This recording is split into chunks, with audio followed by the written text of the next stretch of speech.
Le chef de l'État, Fachi Beton, vient de trancher. Fachi a décidé que Lwaka Ninginingi Kingi dit Vital Kamerhe Akende.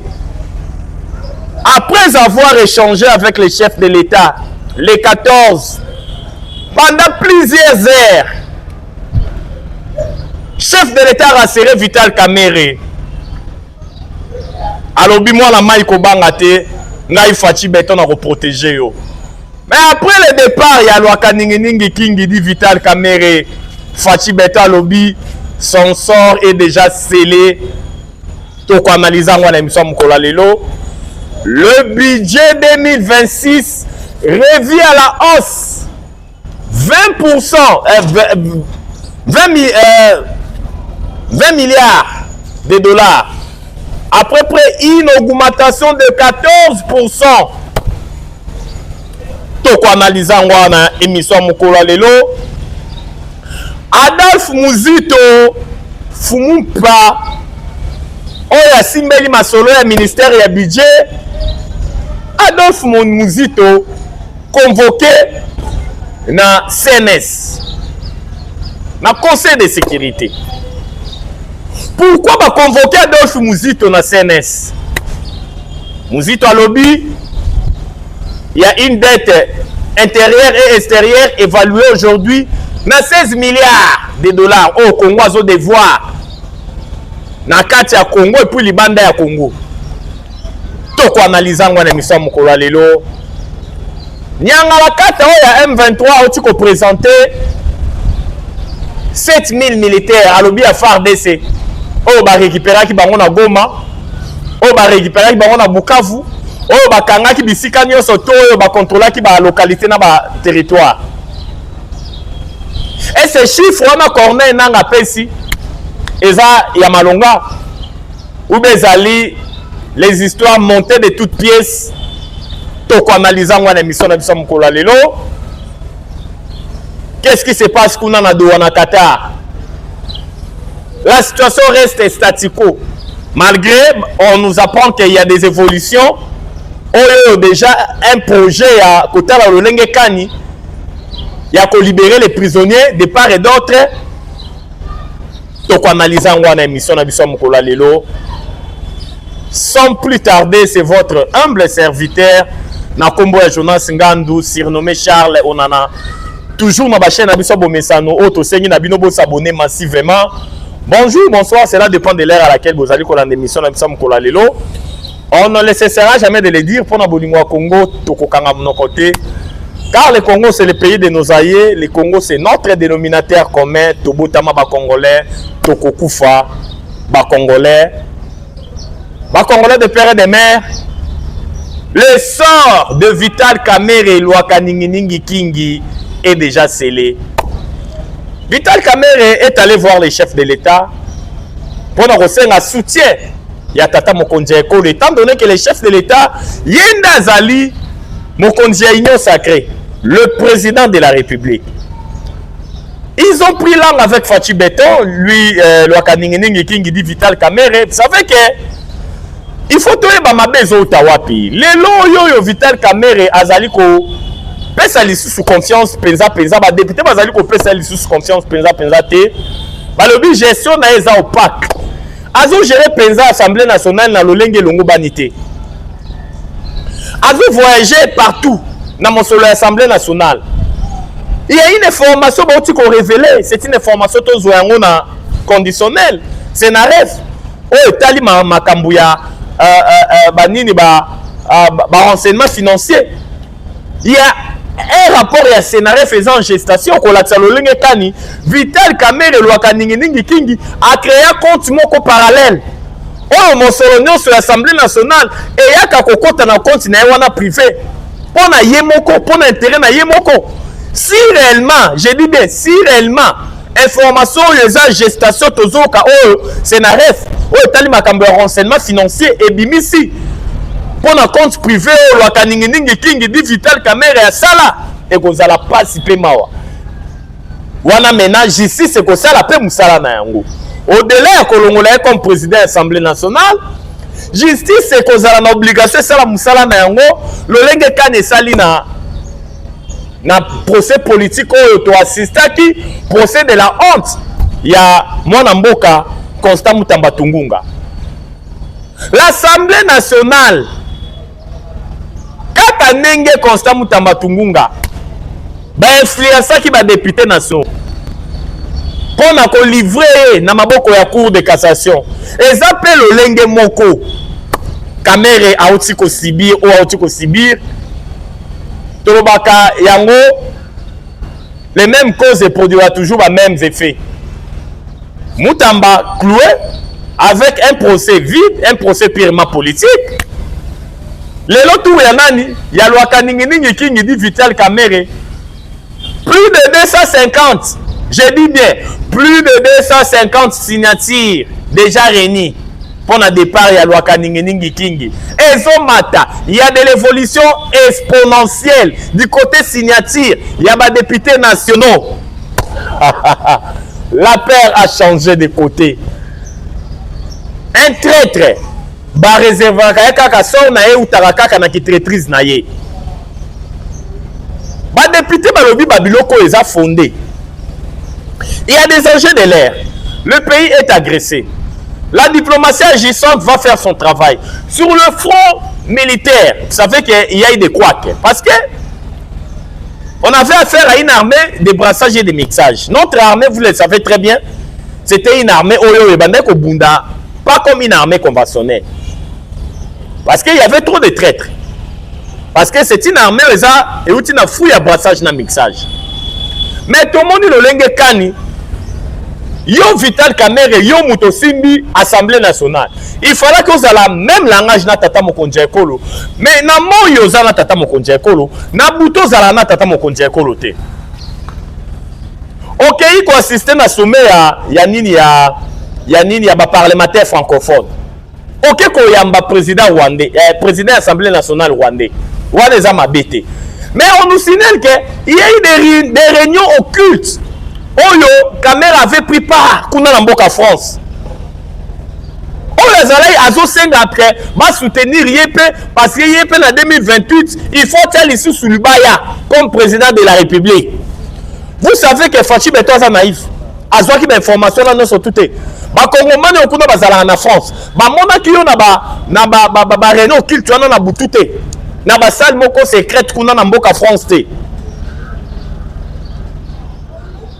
Oyo Kamerhe mesala ki nango eko ya kolobezala kaka kotala lolenge kanya ko ternir image à pouvoir. Tozo zanga ba papier duplicateur na Assemblée nationale, tozo zanga maya komela na moba babomi 318 personnes. Mais na Walungu kuna na Sud Kivu na territoire na ye. Le M23 avait abattu il y a de cela 2 mois plus de 17 personnes. Aucune déclaration de la part de Vital Kamerhe. Mais bisika oyoyo ya zalité azana ba information fiable te. Kota la tanga lobaki na moba ke babomi 318 personnes. Bomona lolenge kadi ba ressortissant no so moba balekaki na ba etandoki. Balobi chiffre wana Vital Kamerhe alobi azu yango wapi. Po batikali ko boma bango 318 personnes te. Insécurité en moba zalité. Mais azwaki ba chiffre wana wapi. Tout ça c'est pour ternir l'image du pouvoir. Parce qu'il avait ses ambitions. Azalé ko envier. Kiti atata mokonzi ekolo Fachi Beto. Raison pour laquelle, quand le chef de l'État Fachi Beto avait dit que non, on ne va pas accepter le dialogue émanant par des gens qui sont inféodés de l'extérieur.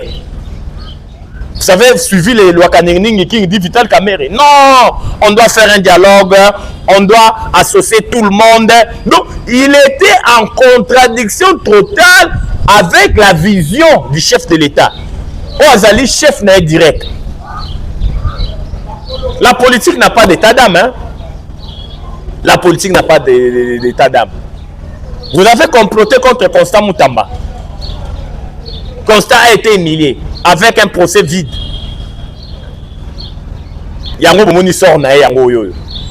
Vous savez que les Congolais de père et de mère, on doit changer la constitution. Est-ce que vous le savez?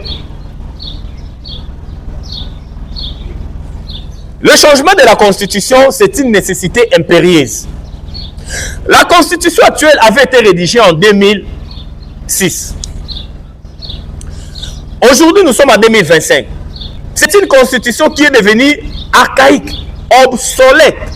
Elle ne répond plus aux réalités actuelles de 2025. Comment pouvez-vous imaginer une constitution d'un pays? Nulle part on a mentionné la superficie de ces pays-là. Le Congo, la superficie de notre pays est de 2 345 410 km². Mais nulle part, lisez la constitution actuelle, vous verrez nulle part on a mentionné la superficie de notre pays. Étant donné que c'était une constitution qui avait été rédigée en Belgique par des Belges et les étrangers, il y avait seulement 3 Congolais. Lors de la rédaction de la dite constitution, raison pour laquelle il y a des imbroglios au sein de cette constitution, des imbroglios total. Une constitution est cohérente, et la cohérente. Raison pour laquelle on doit maintenant avoir une constitution bio-congolaise, rédigée en 4 langues nationales, par des Congolais, en incorporant nos réalités actuelles. Mais pour ce faire, avec Vital Kamerhe comme président de l'Assemblée nationale, mais c'est du poudre rosé, il va commencer à bloquer tout. Il peut se constituer dans pierre d'achoppement pour barrer la route à la nouvelle constitution. Raison pour laquelle le député Batali le salut du peuple et la loi suprême. Ma député Batali Balobi, non. On doit prendre toutes les dispositions. Pour ce faire, il faut d'abord inverser loi Kaningeningi King dit Vital Kamerhe. Il n'a plus la confiance du chef de l'État. Et puis, la façon dont on met l'Assemblée nationale, gestion est caractérisée par une gestion opaque, il faut que l'on l'ait pendant qu'il est temps. Vital Kamerhe a demandé même pardon à les députés nationaux. Bolimbi Sangai, propos n'a blessé qui est tantôt d'une manière, tantôt d'une autre. Je présente mes excuses. Mais le député, l'initiateur et la pétition, Crispin Bindoulé, il a dit NON. Ton sort est déjà scellé. Par rapport à la traîtrise, par rapport à la gestion opaque. Raison pour laquelle, comme j'ai à le dire, Loi Kaningeningi King dit Vital Kamerhe a échangé avec le chef de l'État. Il a demandé les soutiens. Il a demandé au chef de l'État de stopper la pétition à question de pétitionnaire pour bloquer Bango Nagnoso. D'après les informations de notre possession, quand il échangeait avec le chef de l'État Zalaki Nangambuna dit non, on va mettre tous les atouts pour que le pétitionnaire Bakokisa idée na bango ya ko longola comme président de l'Assemblée nationale. Mais par après, c'est ça la vraie information parce que Tolobaka on doit apprendre à dire la vérité. Tolobaka le makambulo lengezali. Le chef de l'État Fatou Beto dit mais non. Après le départ de Vital Kamerhe, non. Ma député Bassa Moussala Nabango. C'est là pour la suffisance que l'essor de Vital Kamerhe et Loi Kaningeningi King est déjà scellé. Kamerhe appartient déjà au passé. On sait que la session, il y a septembre, c'est la session purement budgétaire. C'est une session où il faut, il y a un gouvernement qui n'a pas déposé avant projet à budget, il y a Néo et Landaka. Ça dit il y a 2026. Mais en même temps, le député, il tient mort de cus que Loi Kaningeningi King dit Vital Kamerhe a Kende avant Nyon Soto Ané Salema. Regardez même ce qui s'est passé ces jours-là. Lorsque les députés ils se sont réunis pour aller déposer la pétition dans le bureau de l'Assemblée nationale, tous les bureaux fermés, il a fallu les casiers, c'est pas que nous remontons à huissier. La crainte de Loi Kaningeningi King dit Vital Kamerhe, il n'y a pas bangaka. Ah, Nzambe tata. Et puis ça y est, bango aussi li sayango. Bango aussi li sayango. Yango bomoni lolenge kani. Le Wakaningi Kingi, son sort est déjà scellé. Il appartient au passé. Traîtrise n'a commis à un niveau où vous n'aurez même pas l'idée. L'Union sacrée de la nation, tous les députés nationaux, à lobby, départ nae, n'est aux alikosela. Nicolas Alikoya, Tokoye Bassor nae kuna na kati assemblée nationale. Vous bien été. Une fois pétition a déjà déposé. Maintenant bureau d'âge. Ndé faut la présidence de l'Assemblée nationale. Le lenge kane salema kana Janine Mabunda. Hein? Tout ça la jurisprudence non, mais ni beko la bango lobby, il y a un règlement intérieur et l'Assemblée nationale. Bureau d'âge ndé et qu'on soit maintenant makambu na maboko pour organiser maintenant les élections. Il y a loi kaningi king. Il faut installer bureau d'âge. C'est fini. Caméra, on le sait déjà très bien qu'il y a un bureau d'âge. Le plus âgé est toujours Pépé Mbosso. Mbosso Kodia. Il y a un bureau d'âge. Na Oyazali jeune. Na ba député nyoso. Ba on est ba okumbi la masolo bureau d'âge. Pour l'entendre le lenge kani.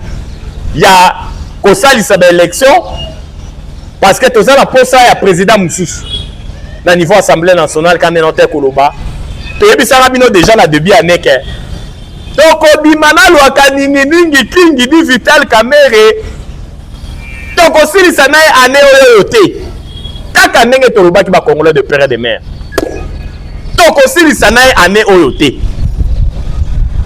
yango bomoni lo lenge kani mention, son sort est déjà scellé. Les soutiens qu'il attendait auprès du chef de l'État, le chef a dit NON, le vin est déjà tiré, il faut le boire. Pour ne pas s'éterniser dans le dossier, le Wakaningi King dit Vital Kamerhe, on a subir même sort.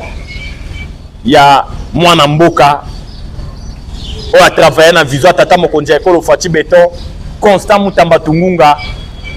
Donc, directement dans ma matali économie en Mboka, budget 2026, Oyezali revient à la hausse dans 20 milliards de dollars. C'est un avant-projet, il y a budget. 20 milliards de dollars.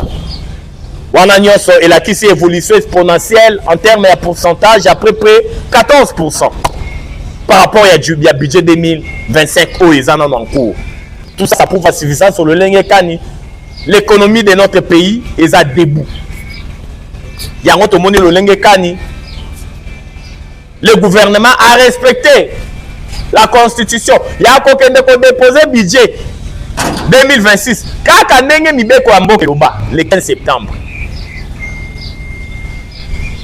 Gouvernement qui a déposé, gouvernement Madame Julie Toulouka Souminwa. Au but surtout vous allez espérer que cette fois-ci vous travaille comme il se doit et vous avez la photocopie à Souminwa NT. Souminwa D il faut la différent. Il faut que les choses se diffèrent. On ne va pas insister na nini na auto monaki, assister na auto monaki. Non, nous voulons que les choses changent. Les choses doivent changer. Na le lenge kani Souminwa D fait ça la musala na yango. Un budget de un avant-projet budget à 20 milliards. Mais le plus important, Tolingi, tant que vous allez élaborer le budget et l'évolution de manière exponentielle par rapport à l'année précédente, nous voulons que ait un impact dans le panier de la ménagère. Vie est de plus en plus cher. Biloko est mata. Bas salaire est aussi à la kakawana, mais il y a de l'évolution exponentielle du côté prix. Il y a des denrées alimentaires et de première nécessité.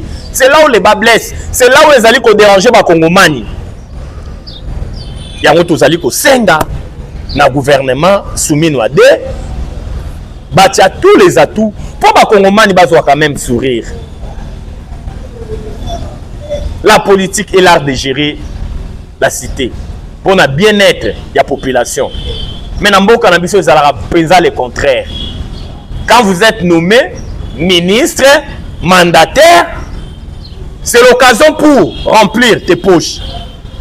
C'est l'occasion, famille, et moi, on a besoin de nommer mandataire, de nommer ministre, et ça, on a besoin de Iba, to bongisa. Regardez la conception des Congolais. Regardez le lingue des Congolais, la Makambo.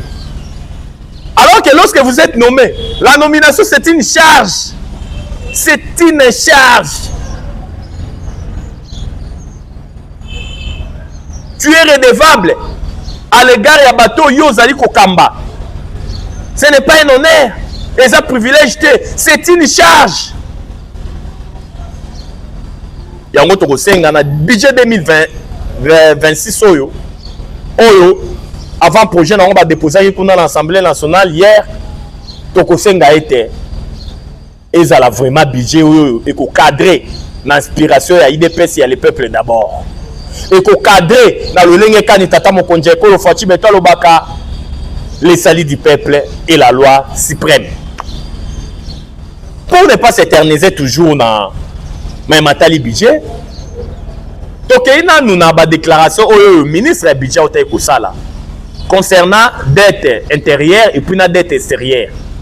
Bolanda qui Adolphe Muzito Fumupa au Azali VPM ya makambo itali budget ministère ya budget koloba ete dette intérieure na dette extérieure et mati et combien après près 16 milliards et mati makasi évoluer makasi nyongo ya kati na nyongo libanda tout le monde a le lenge kani bode ko convoqué na CNS na conseil de sécurité kuna o ekamba marqué pas ya conseiller à chef de l'état matière ya sécurité ba convoqué qui ministre ya budget Adolphe Muzito bayeba pourquoi le bati biloko wana yaza na kati ya gouvernement to boité to lobité que non so za membre du gouvernement il faut bomba bosotono sa gouvernement non. Et si quand il faut que le vérité, il faut que le vérité. Est-ce que le moment était propice à ça la déclaration le lenge wana ba congolais de père et de mère. Bon répondre biso na ba commentaire. Moment zala qui propice. Boyebi ke mboka toza na ba tension, il y a la guerre, il y a des tensions. Oui. Tolobaka, il y a un adage le baka, toute vérité n'est pas ni bonne à dire. Mieux vaut un mensonge profitable. Mais pas une vérité préjudiciable. Et si qu'on le faut bouka le kuta pour qui met à la communauté, bouka le kuta pour qui met à la communauté wana. Mais si qu'on les osenga la vérité, nangonga on les osenga vérité. Moi na mboka la vérité. Mais Adolphe Muzito, l'actuel ministre du budget, le moment était opportun. Pour abimisa mangala oya abimisa ki ya koloba ete dette intérieure na extérieure et combien à propos na 16 milliards o ba kongomani no so ba sutuka ki ba lobi menyo ngwa mati susu bo ndenge nini ba komi ko mettre même ba doute dans le lenge kani mboka ezali ko kambama. Est-ce que c'était vraiment opportun, c'était vraiment propice ya koloba oyo Adolphe Muzito alobaki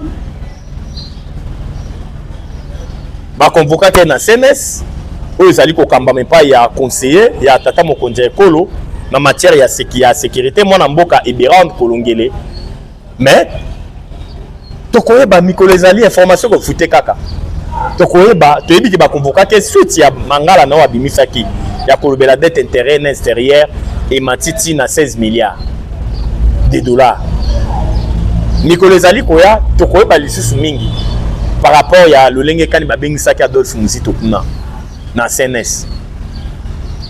Pour ne pas s'éterniser, tokei maintenant na maimatali mwana patin ba Rwandais, pakebo ba Rwandais, elilinge ya pamba ba Rwandais. Tata mokonzi ya seni akala na kombo ya Corneille Nanga. Tolandi ye ko présenter ba commando ya FARDC oyo tango gome koyaki na Bukavu oyo bango armée rwandaise ekangaki na banyangala kata ya M23 bakendaki na formation militaire balambi bango moral bako servir maintenant AFC bar M23 bar armée rwandaise ezali participer mawa na mutuloko Corneille Nanga un paquebot et Rwandais. D'après les informations de notre possession, chiffre et bateau bon mona va présenter qui wana ezaki lukuta. Sauf que tali na bilili, il y a des militaires qui va présenter qui. Il y avait même des militaires rwandais. Juste pour nous gonfler kaka nombre ya ba troupes pour ba présenter qui.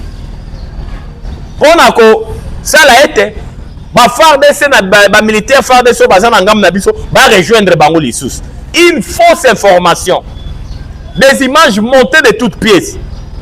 Tout le Bakayango, la guerre de l'Est, c'est une guerre aussi purement médiatique. Médias ezali ko sala musala. Surtout ba Rwandais to le Bakayango boye bakaete.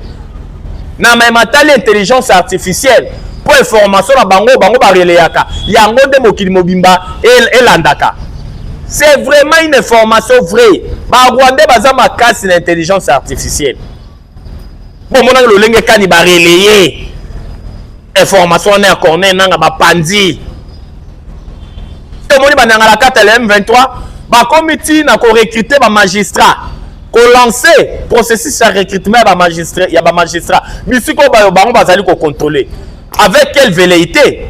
Ya ko fanda, ya ko créer république mususu. Et il bazali ko prôner maintenant balkanisation. Oh ba ebi ke ba go réussir te ba si ba échouer. Yango ya makasi to kosenga ete Jules César aloba c'est lui qui veut la paix prépare la guerre. C'est l'occasion tozali kosenga na tata mokonzi ekolo na gouvernement na ye. Le chef de l'État, vous devez prendre toutes les dispositions car le leadership ne se plaint pas. Un leader agit. C'est le moment d'agir. On ne cessera jamais de le dire. On doit se procurer des armes de dernière génération. Côté motivation, il y a des militaires. Moral n'a pas au zénith parce que les soldes des militaires ont été revus à la hausse. Vous le savez très bien. Le prime des militaires, ils ont vu leur salaire doubler. Ça a créé un ouf de soulagement. Oh, c'est une très bonne chose. Mais à ma cas, si Bisotoko Senga et Zaliette, on doit se préparer maintenant à la guerre. En prenant toutes les dispositions. Parce que le Congo, Mboka Mobimba, avec sa superficie de 2 345 410 km². Aucun centimètre ya Congo kokene na Rwanda ni na Uganda. Le Congo au Congolais. Le Congo au Congolais. Yango na ko senga la tata mokonzi ko Fachi Béton. Vous devez prendre toutes les dispositions. Et puis le chef de l'État, ton entourage, c'est bien beau. Kamere, il est déjà partant. Son sort est déjà scellé. Mais les gens qui sont tout autour, basés dans le sillage, na siège nayo.